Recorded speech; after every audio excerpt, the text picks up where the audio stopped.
Ferrer, Parenòstic.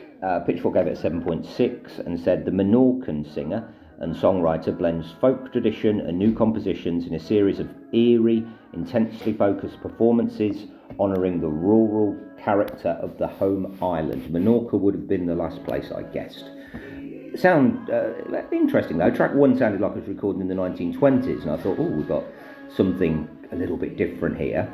And for the first 40 seconds anyway, then some synth comes in and brings it up a little bit more up to date. I am surprised by that Menorca. I had Eastern Europe or even Middle East in feel for me. I guess it's sort of that way, isn't it? But, it was always interesting, but it never really took off for me. It was sort of mainly guitar and a voice, both of which are very good and pleasant enough, but it felt quite tin pot in its recording and production. Maybe she's the Menorcan Daniel Johnson, I don't know. But there was other moments where production really shone through, so it was sort of a bit of both worlds, really. Certainly it's music that's made for the right reason. This isn't made for a pop music, it's not made to sell.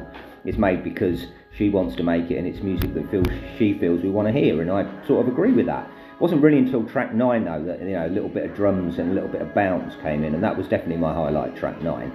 I'm going to argue more interesting than enjoyable, but certainly worth 30 minutes of anybody's time, and especially if you've been to Menorca, you may have even heard some of this sort of sound, because I've never been, so I must visit. But overall, didn't really jump out at me. I'm going to give it a 5 out of 10.